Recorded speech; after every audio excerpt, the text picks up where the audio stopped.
Bonjour, je me présente, je m'appelle Mohamed Kodja, je suis l'organisateur du B2B Summit, le directeur du B2B Summit, et je vais vous présenter Iria Marquet, directrice associée de Aressi. Comment Merci vas-tu, Iria? Mohamed. Ça va pas mal, merci beaucoup. Vous êtes à cette conférence parce qu'on va parler des 10 années, 10 ans de B2B Summit. On s'est dit, on va parler des 10 années, des 10 faits marquants qui se sont produits ces 10 dernières années en matière de B2B.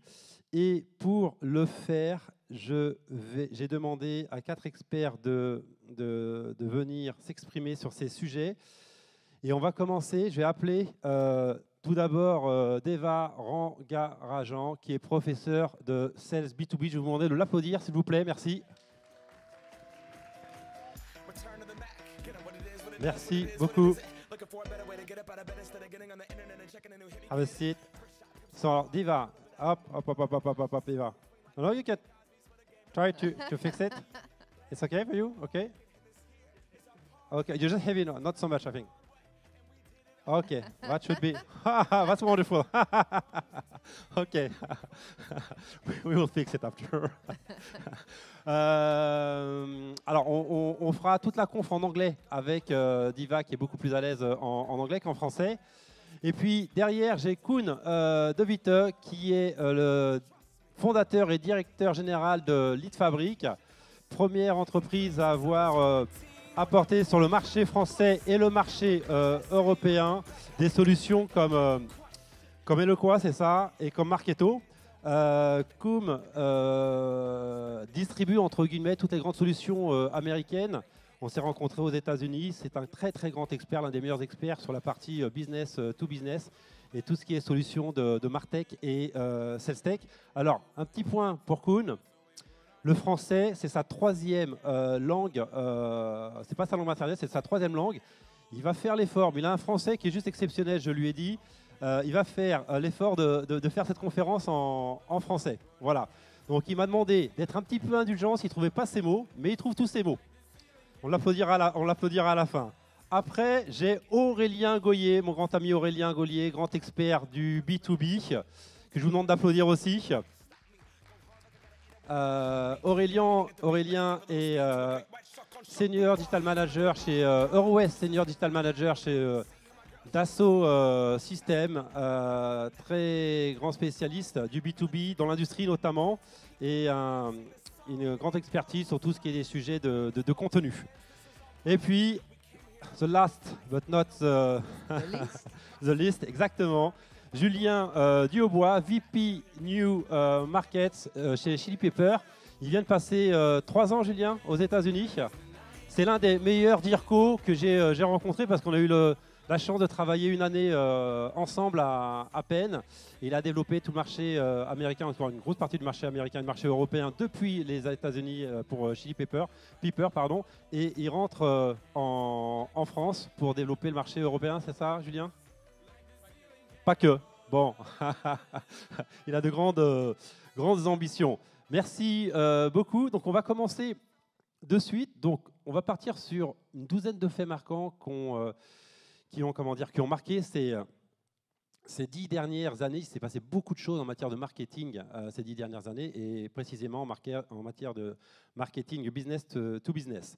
Alors la première chose, B2B ou B2C, à la fin, c'est toujours l'humain qui décide. B2C or B2B, at the end, always the human who decides. On va la faire en français. Donc, deux conséquences de la digitalisation des entreprises B2B, c'est vraiment la mise à nu du gap flagrant entre l'expérience client B2C et B2B, beaucoup plus prononcée en B2C. Pour 80% des acheteurs, selon une étude Salesforce, l'expérience proposée est au moins aussi importante. Et ça, pas essentiellement, pas uniquement d'un point de vue fonctionnel, mais aussi d'un point de vue relationnel. 56% des acheteurs sont prêts à payer plus pour une meilleure expérience client. Koen, comment fait-on pour optimiser, pour améliorer l'expérience client? Tout d'abord, il faut comprendre que nous sommes tous des êtres humains, donc on doit créer un rapport. Mais il y a une grande différence entre le B2C et le B2B. C'est qu'en B2C, celui qui achète, c'est aussi celui qui va dépenser l'argent et la solution, c'est pour lui. En B2B, c'est quelqu'un qui achète pour quelqu'un d'autre, pour un département, pour l'entreprise. Et il ne le fait pas seul. Il le fait dans un groupe, parfois 3, 4, 5 personnes, selon Forrester Decisions. 80% des achats dans le B2B sont faits par des groupes de 3. Et donc là, c'est la grande différence. Il ne faut pas seulement créer un rapport avec une personne, mais avec un groupe. Et ça, c'est tout à fait différent. Quand on parle de lead generation, en fait, marketing n'ajoute pas vraiment beaucoup de valeur pour l'équipe de vente, parce que ce qu'il ne faut pas chercher, c'est une personne. Il faut créer un rapport avec le groupe et les relations qui existent dans ce groupe. Et donc, il ne faut plus donner un lead au sales, mais on doit donner une opportunité. Et une opportunité, ça consiste on sait que les 3 ou les 5 ou les 10 personnes dans le groupe sont engagées, sont prêts pour avoir une conversation avec une équipe de vente. Est-ce que ça veut dire que quand on a un groupe de décisionnaires qui est beaucoup plus nombreux, on oublie complètement l'aspect relationnel et on est plus sur l'aspect purement financier et technique ou pas? Pas du tout. L'inverse, et c'est la complexité de B2B, c'est qu'il faut comprendre aussi les relations entre ces joueurs, mais entre vous et chacun de ces joueurs, parce qu'ils jouent tous un rôle différent. Ok, merci beaucoup, Koen. On passe sur le point suivant, Ria, que je te laisse présenter. Oui. Merci beaucoup. Oui, effectivement, on parle beaucoup de Martech et vous verrez aujourd'hui dans les stands, dans les allées, énormément de solutions. Aujourd'hui, on considère qu'il y en a à peu près 10 000, sachant que ce chiffre, il change à peu près tous les jours. Hein. Et évidemment, le pain point pour vous, les marketeurs, aussi pour les agences d'ailleurs, c'est de s'y retrouver et de faire les bons choix. La difficulté avec cet amoncellement de solutions qui sont parfois très similaires l'une et l'autre, c'est vraiment de pouvoir faire ce choix. Et donc, ma question est pour Deva. Deva, in English, I'm sorry for that. Deva, why do the companies change their solutions? As you can see, we have 33% of companies last year that changed at least one tool. What is the reason and what can they do?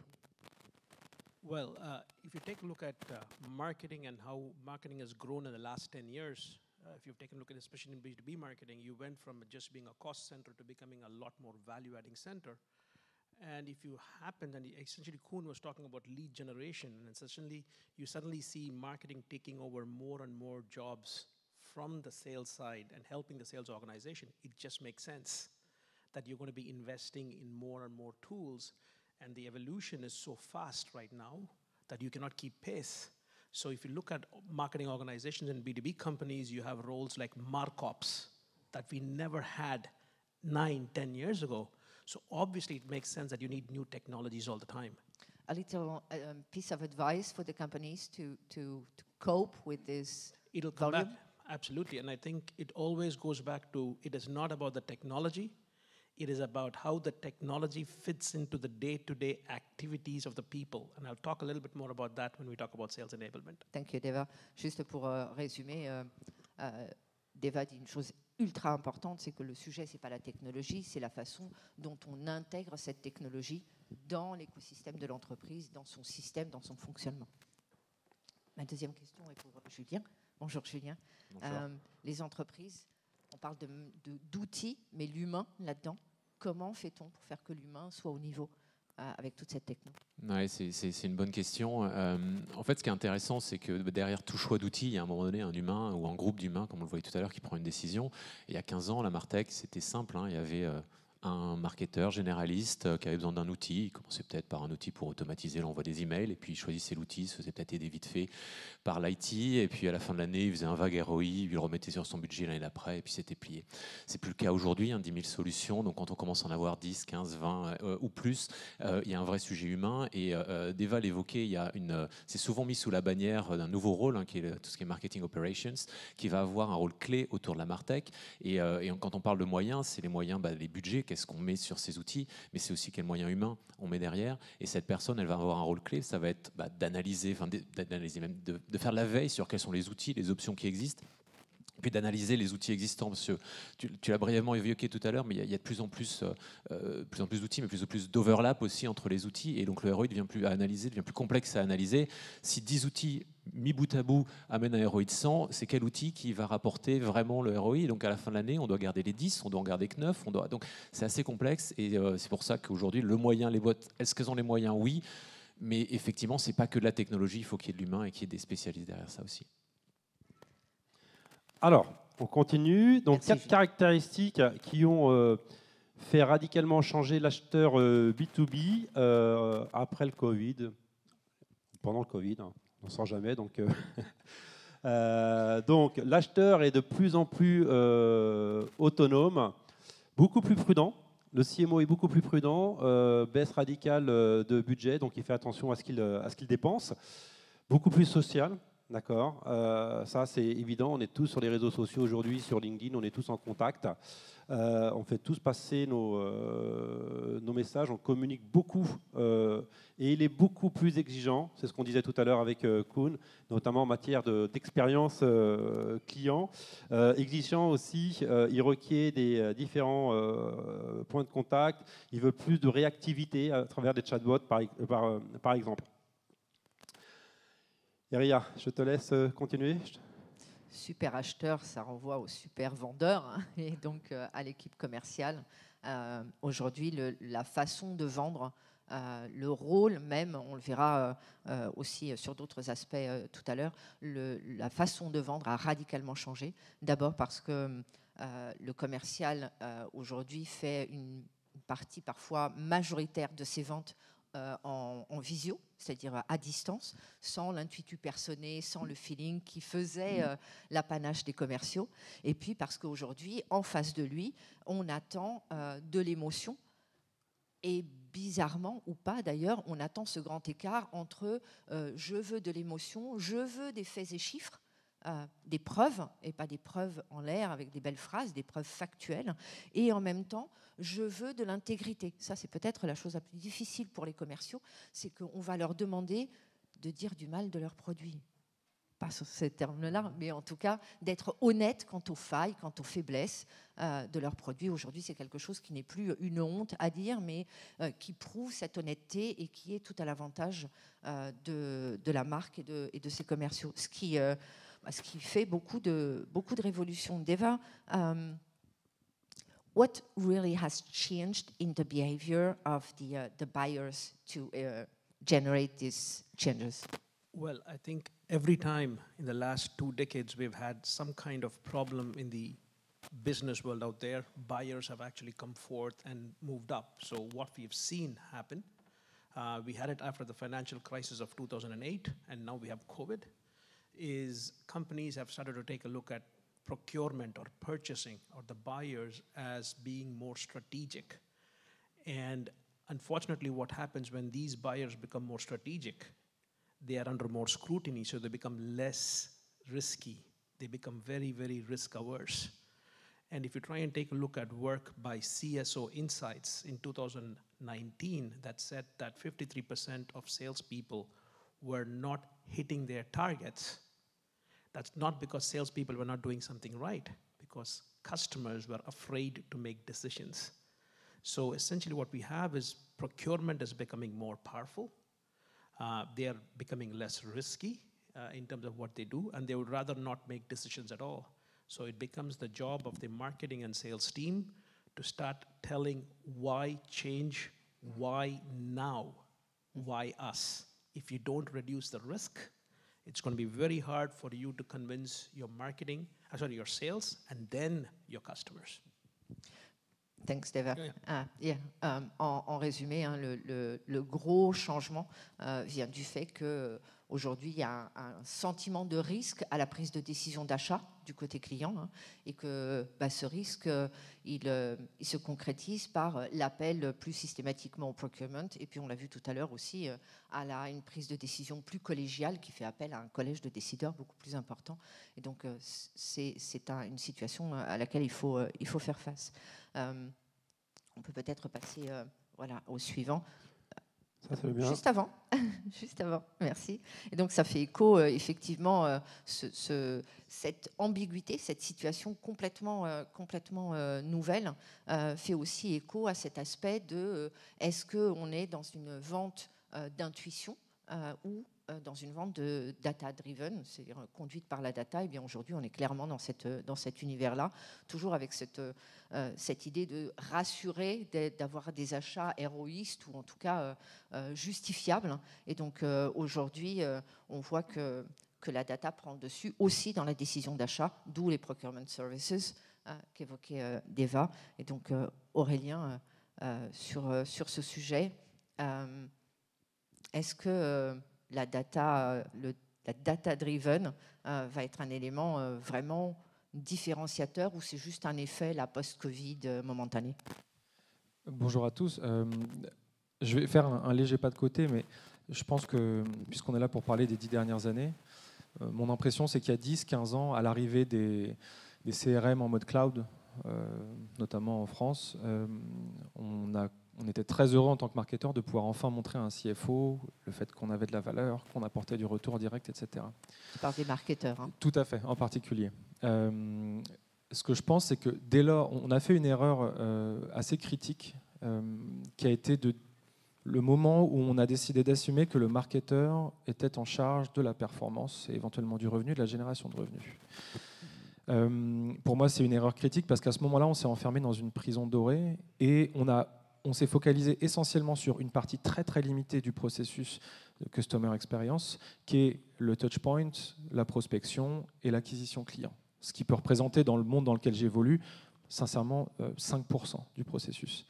Donc en fait, on s'est transformé plus en espèce de gros marketeur, plutôt que de se focaliser sur ce qu'est notre métier initialement, en mettant complètement de côté souvent le sujet marketing, produit, etc. Donc mon avis, c'est que la data, si on ne sait pas comment l'acquérir, la manager, la conserver, la stocker proprement, de manière intègre et l'utiliser, je pense qu'il faut arrêter de capturer de la data. Tant qu'on n'a pas une vision holistique de la façon dont déjà on veut l'utiliser, et si j'ai un conseil à donner, parce qu'on est aussi là pour ça, humblement, c'est que il faut arrêter de penser que sous prétexte que maintenant on a plein de données, qu'on pleure tous, on en a trop, c'est sale, on ne sait pas quoi en faire. C'est pas maintenant qu'il faut recruter des data scientists juniors en pensant qu'ils vont régler nos problèmes. C'est comme si on était lancé avec un TGV à pleine vitesse, on demandait à un data scientist de 25 ans d'arrêter le train à main nue pour sauver tous les passagers. Je pense que si on veut faire de la data, on doit former des vraies équipes data. Et je vais dire ça, c'est un peu provoquant et je suis désolé à l'avance, mais la data n'est pas une affaire de marketing. La data dans son intégralité, c'est une couche qui est au-dessus de la stratégie de l'entreprise. Le marketing peut l'utiliser, mais la data n'est pas plus le sujet d'un marketing qu'un sujet sales, qu'un sujet RH ou qu'un sujet produit. C'est un sujet transverse par définition. Merci. Alors on va parler de contenu, des contenus. On en a de plus en plus des contenus abondants qui déstabilisent les acheteurs B2B. Donc là, on va faire référence à une étude de Gartner qui est très intéressante sur l'abondance de la data. Donc les CMO disposent aujourd'hui de beaucoup plus d'informations pour créer du contenu de qualité, du contenu beaucoup plus pertinent et qui vient se noyer dans une quantité de contenu astronomique, une documentation fleuve, mais avec une partie en qualité, ce qui va ralentir la prise de décision des acheteurs. Et cette prise de décision va devenir de plus en plus collégiale. Donc, on va aller vers un commercial plus faiseur de sens. Commerciaux les plus performants ne sont pas ceux qui montent leurs muscles en étalant leur expertise. Le job de commercial a complètement changé. Ce sont plutôt ceux qui vont aider les acheteurs à trier les informations avec un effort d'empathie et de vulgarisation. Je vais juste revenir sur le slide précédent. Donc ça, c'est une étude qui a été réalisée par Gartner, qui a fait beaucoup de bruit aux États-Unis. Et en parallèle, LinkedIn avait créé sa propre étude qui était de mémoire, non, c'est pas de mémoire, oui, c'était de Tough Leadership l'année dernière, et qui expliquait que 50% du contenu qui était produit sous forme de post, de prise de parole sur LinkedIn, n'était pas lu par les décideurs. Donc, c'est deux études qui sont un petit peu opposées. On a le contenu qui est produit par les marketeurs, et ce qui est produit sur les réseaux sociaux par rapport à LinkedIn. Comment on fait, Koen, aujourd'hui, quand on est un marketeur, pour faire en sorte que son contenu soit lu? Comment on fait pour le marketing et pour les sales pour accélérer le cycle de vente? Oui, tout d'abord, cette étude de Gartner dit des choses avec lesquelles je ne suis pas d'accord du tout. Ouais, abondance de contenu d'autre qualité. Je vois partout des contenus qui parlent de rien. Et donc, j'ai demandé hier comment est-ce que on traduit functions and features. C'est un mot qu'on utilise dans le monde marketing pour décrire du contenu qui parle de la solution. Mais ce qu'on ne fait pas assez, c'est parler du problème. Et c'est là. Donc, la solution, c'est quelque chose qu'on explique quand on se trouve à la fin d'un buying journey. Et donc, à ce moment-là, le client est en train d'évaluer différents fournisseurs parce qu'il veut savoir quelle est la solution la plus bonne pour lui.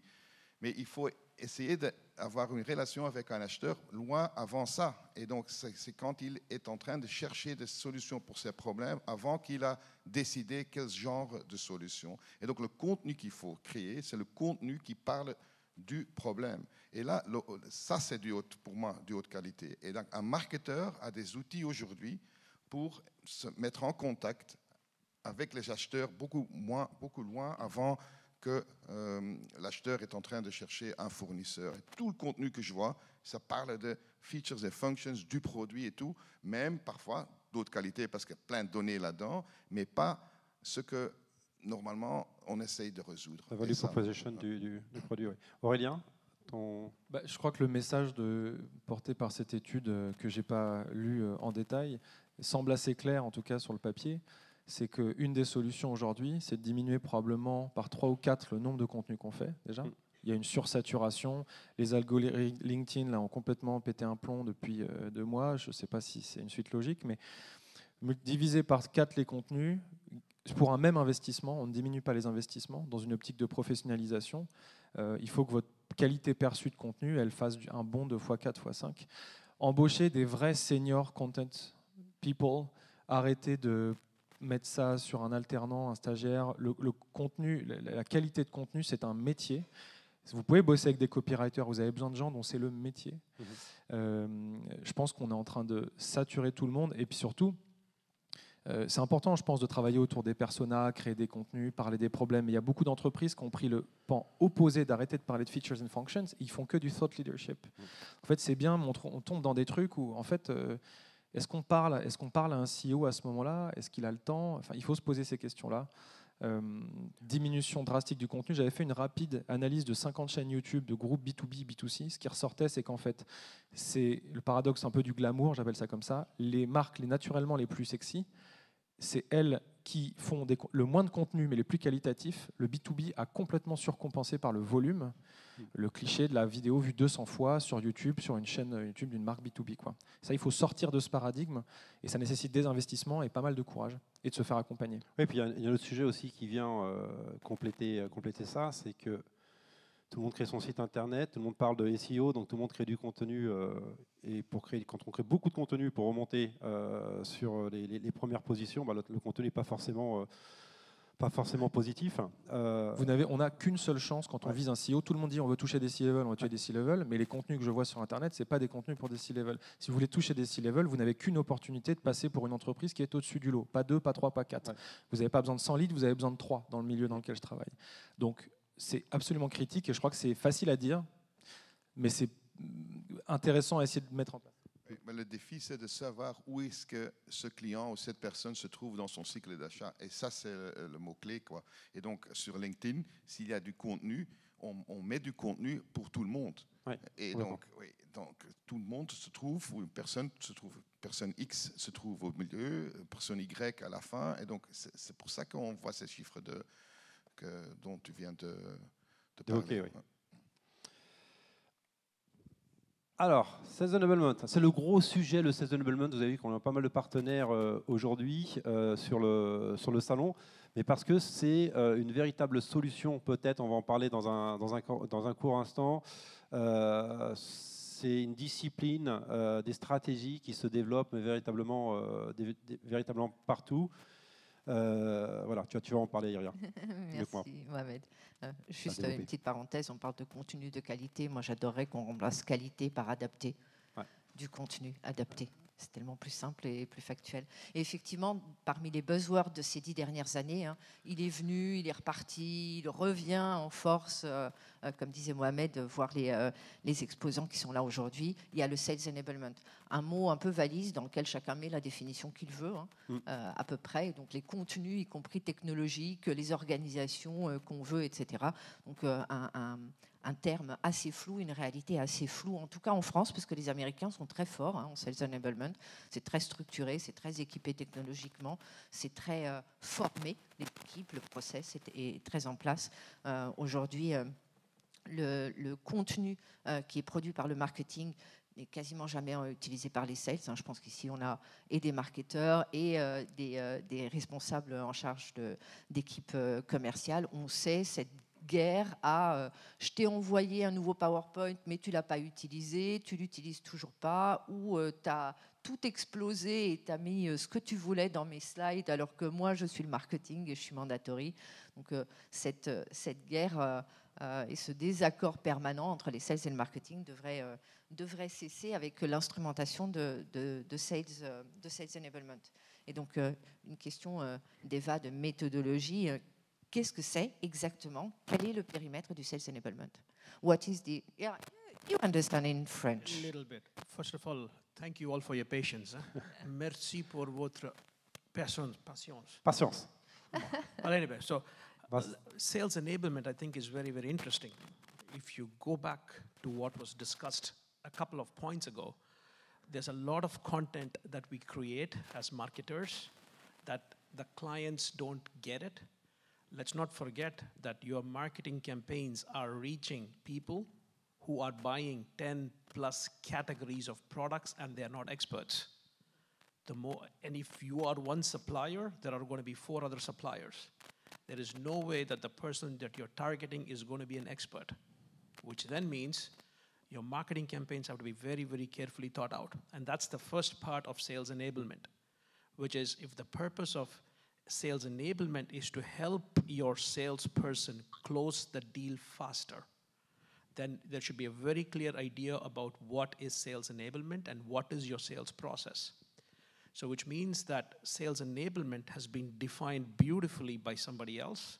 It is presenting the right information to the right salesperson at the right time about the right profile we are talking to in the client's organization. Now we can also add at what stage in the buying journey is the customer going to be there.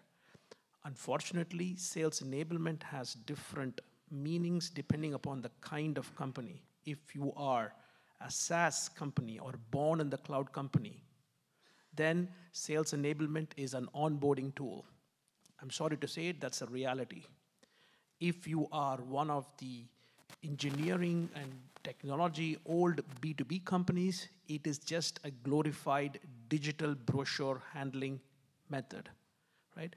But sales enablement at its purest form is helping your salespeople do their job well, right? Which means, how would I do this? And it goes back, I think, Aurelia mentioned CRM, at least that's my French, that's all I understood. But CRM, if you go back to CRM and the challenges companies face with CRM, it was about over-reliance on technology without taking a look at what is the process we need to be looking at. So if you want to be looking at sales enablement, it has to be about the process. What is my commercial process? Then who is going to be running that commercial process? That is the people who behind it. And the last thing is, how do I measure the metrics, the performance? Pay. Not the purchasing power parity, but more along process, people, and performance. Then we talk about technology. So this is, in my opinion. On est bien sur cette règle des 3 P et on voit bien que technologie et people restent. Ça brouille, c'est ça? Est-ce que ça marche mieux comme ça? Oui, ça a l'air pas mal. Et donc, je disais, le bon message au bon commercial concernant la bonne personne au bon moment. Et on revient sur cette notion d'adéquation. On parle de Sales Enablement. Concrètement, comment aider ses clients à trouver le bon moment et le bon process pour embarquer les commerciaux successfully in French. Right. Well, I'll take this one in English because then I give David a Go chance ahead. to intervene. I was just talking about buyer's journeys, and Aurélien was saying there's lots of companies focusing, well, I was saying, on the end of the buyer's journey with features and functions, and then there are others completely going the opposite way by thought leadership. There is this huge gap in the middle of the buyer's journey, where a lot of content is about quantifying the risk or the benefit. And that is not written content. That needs to be interactive. So sales enablement is a huge opportunity for marketers to intervene and to interact with buyers at that stage, because this is where you talk about ROI calculators, assessment tests, and all that stuff. And that is what a sales rep can use when he goes into a conversation long before the solution has been defined, and the buyer is just still figuring things out. And that is a huge opportunity for marketers, and sales enablement is a huge platform opportunity. Peut-être juste pour David, just one second. Kun est en train de mettre en lumière ce moment médian, ce temps entre le début du funnel, le début du journey et la fin, le moment où les commerciaux entrent en contact actif avec les clients, les prospects. Et ce moment est un moment de coordination. On devrait avoir là le plus de coordination et le plus de synchronicité possible. Deva. I'll just be very short. I want to add to that. It is no longer just about sales enablement. It's also about customer success enablement, because increasingly your buyers are now saying during the sales and marketing process, you made a promise. Now, if you don't deliver on that promise, we are not going to come back. The SaaS companies know what I'm talking about in terms of customer success. But the idea about working together with marketing to create those data points about risk. So I think we should also talk about CS enablement and even commercial enablement. Alors, on va accélérer, Iria, parce qu'il ne nous reste pas beaucoup de temps. Il y a des conférences qui s'enchaînent. Voilà, j'ai coupé la chic. Boum. On va parler de data. Data, donc gros sujet data ces 10 dernières années. Tout s'est accéléré au niveau data. Et l'impact, on en a parlé tout à l'heure en partie avec Aurélien, de la mauvaise qualité des données. On a 40% des clients qui considèrent qu'ils vivent une mauvaise expérience d'achat ou mitigée. 40% qui souhaitent plus d'efforts de personnalisation. À côté, on a des entreprises qui disent qu'en matière que la gestion de la data représente pour la moitié d'entre eux un gaspillage en termes de ressources et de coûts cachés. La data, la mauvaise qualité des données, c'est la première cause d'échec des campagnes ABM. Donc beaucoup de monde parle de campagnes ABM depuis 2-3 ans. Hein. C'est un gros sujet, on l'a vu cool encore cette année aux États-Unis. Et on a maintenant 3-4 ans d'expérience, 3-4 ans de retour d'expérience sur la ABM, et le constat est très mitigé. C'est pas la faute aux outils, on va en parler après, c'est la faute à la stratégie et beaucoup à la data. 70% des bases de données des sales sont obsolètes, ça c'est un chiffre qui est considérable, et 61% des marketeurs manquent de data pour alimenter les outils de Martech. On est un petit peu schizophrène, c'est-à-dire qu'il y a beaucoup de data, on manque de data, c'est... Beaucoup, mais de faible qualité. Ouais. Alors, on va continuer. Alors, une des solutions, apparemment, c'est ce qu'on appelle les Customer Data Platform, qui permettent de générer des ROI qui sont beaucoup plus positifs. Je continue sur la data avant de poser ma question, parce que le temps tourne. Donc, on a vécu ces 10 dernières années, 5 ans maintenant, quasiment, un peu plus de 5 ans, le RGPD qui est arrivé en vigueur et qui a bousculé toutes les habitudes des directions marketing. Relance des discussions, ça c'est un gros sujet, relance des discussions autour du règlement e-privacy. C'est le New York Times, je crois, qui a paru un article récemment qui expliquait que Google avait ralenti ou stoppé ces discussions pendant 3 ans. Disparition imminente, ça c'est un gros sujet aussi pour les marketeurs. Disparition imminente des cookies tiers de Google Chrome, impact majeur sur la tech. Alors ça c'est un vrai sujet à Scottsdale cette année, c'est un gros événement équivalent au nôtre. La disparition des cookies tiers, c'est le gros sujet, c'est la grosse problématique, gros enjeu pour les marketeurs aux États-Unis. Et un sujet qu'on a beaucoup évoqué sur B2B Leader, c'est le data paradoxe. L'acheteur B2B attend de l'hyper-personnalisation tout en se montrant réticent à partager ses données. Là, il y a un petit côté schizophrène aussi. On commence par qui Aurélien, comment fait-on pour gérer ce data paradoxe?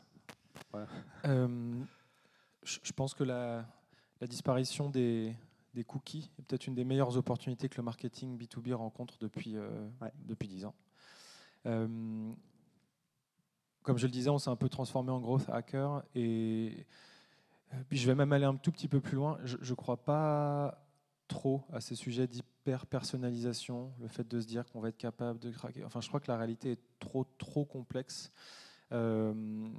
Aujourd'hui, je ne crois pas que le rôle du marketeur soit d'être capable de savoir comment il va distribuer l'information. En tout cas, ce n'est pas la priorité, c'est de mettre à disposition le meilleur des contenus au bon endroit, au bon moment. Les C-level d'un niveau avec lesquels on travaille, ils n'ont pas besoin qu'on leur prenne la main, comme on le dit souvent. Ils savent ce qu'ils veulent. Ils ont la majorité des informations avant. Ça se passe beaucoup en networking à haut niveau. Ça ne se passe pas, le gars va sur Internet savoir à qui il va donner 4 millions de licences l'année suivante. Et donc, je pense qu'il faut le voir comme une opportunité. Et ça ne veut pas dire que c'est la mort des ad tech et tout ça, mais je pense que c'est un très gros marché pour une raison. C'est peut-être le symptôme du fait qu'on a oublié la fonction, pour moi, première du marketing, qui n'est pas uniquement la distribution, mais qui est quelque chose de beaucoup plus large, comme ce que j'essayais d'expliquer auparavant. Cool. Oui, donc... Can you do it in English if you want? Non, je vais le faire en français. Mais donc on peut parler de notre propre données.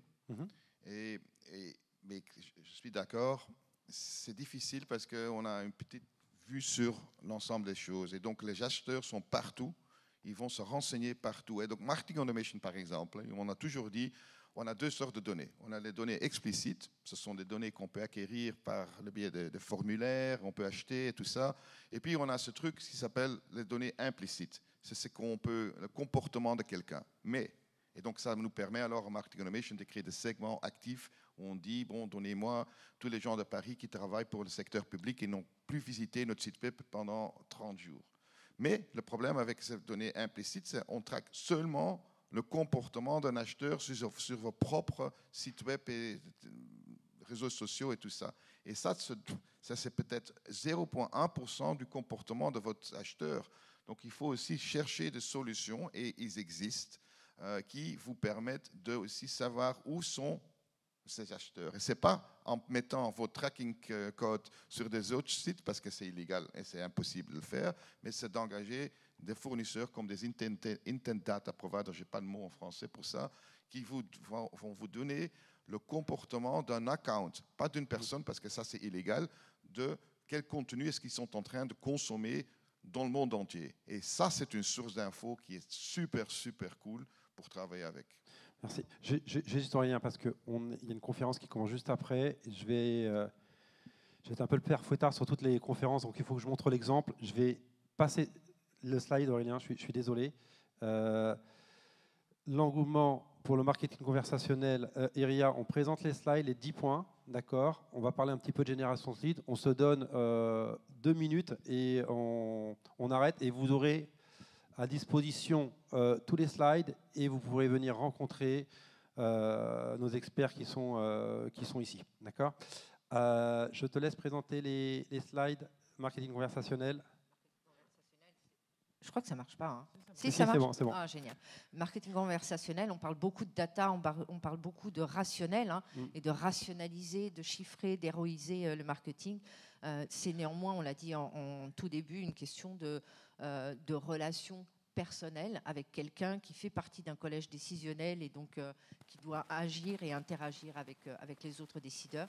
Et aujourd'hui, on l'a vu notamment accéléré par le Covid, la barrière entre le B2B et le B2C en termes d'attente, en termes de comportement, est devenue extrêmement poreuse. Et donc aujourd'hui, bien sûr qu'on attend du rationnel pour être sûr de faire un choix qui ne nous met pas à risque, mais on attend beaucoup d'intuitivité, de personnalisation, etc., etc. Voilà. Donc alignement, vente, marketing, un vrai sujet d'actualité. Donc dernière étude qui a été réalisée, vous pourrez la voir d'ailleurs aujourd'hui en conférence du Compagnon sur la génération de leads. Manque d'alignement marketing flagrant, on n'y arrive toujours pas. Alors, Aurélien devait poser la question. Julien, je te laisse répondre. Julien, ça va d'abord répondre à la question parce qu'il n'a pas beaucoup parlé. Julien, 30 secondes. 30 secondes. Ouais, bah, c'est un sujet qui est hyper important en fait. L'impact, il est juste énorme. Ce manque d'alignement, l'impact, c'est quoi? C'est qu'aujourd'hui, la génération de pipeline, elle coûte plus cher que ce qu'elle devrait coûter. En début d'année, quand une boîte veut faire 10% de croissance, ça va être très simple de dire il faut qu'on produise 10% de leads en plus ou 20% de leads en plus. Mais la réalité, c'est que les boîtes oublient que, du fait de ce manque d'alignement, la conversion des leads est un sujet qui est souvent, malheureusement, pas suffisamment traité et il y a une couche de productivité énorme à ce niveau-là. On voit une tendance aux US très forte sur ça, qui est, on a beaucoup parlé, il faut rappeler les leads le plus vite possible, etc. C'est très bien, mais une tendance qu'on voit apparaître, c'est aussi donner le pouvoir à ces acheteurs, quand ils sont sur le site, quand ils veulent engager avec vous, d'engager de la meilleure façon pour eux, le plus rapidement, de prendre un rendez-vous avec un sales instantanément, et on voit des impacts très forts sur ce slide dans les chiffres très marqués. 50% des leads sont ignorés par les commerciaux, c'est une réalité. On a vu aux US le process traditionnel de je fais une demande de contact, j'arrive sur une page de remerciement et puis un commercial va me rappeler. Même des boîtes qui rappellent dans la seconde, elles plafonnent à 40-50% de transformation. Il y a la moitié des leads qui sont juste jetés. Et donc, c'est un vrai impact et ça se travaille par la technologie et par l'alignement sales marketing. Allez, on avance. Donc, gros engouement pour le sales enablement. On l'a vu il y a un instant. Le social media, les 10 dernières années, ont été la décennie des réseaux sociaux, notamment pour LinkedIn et bouleversement des médias du B2B. Je passe très vite dessus. Pénurie de talents, notamment de commerciaux. Alors là, toutes les entreprises qui sont dans la salle globalement connaissent cette pénurie. Spécialisation des métiers pour répondre à la complexité. Des nouveaux métiers qui sortent de partout, CRO, Sales Enablement, les Chief Happiness Officer et surtout pour vous, CMO et DIRCO, une transformation digitale qui rend beaucoup plus compliqué votre métier d'aujourd'hui avec une pression du roi. Je vais arrêter là. Je vous remercie beaucoup. Je vous demande d'applaudir nos invités. Et merci Koen. Voilà, merci beaucoup. Et pour les présentations, vous les avez. Vous pouvez venir rencontrer nos partenaires qui sont sur place. Merci beaucoup. Merci à tous et bonne journée.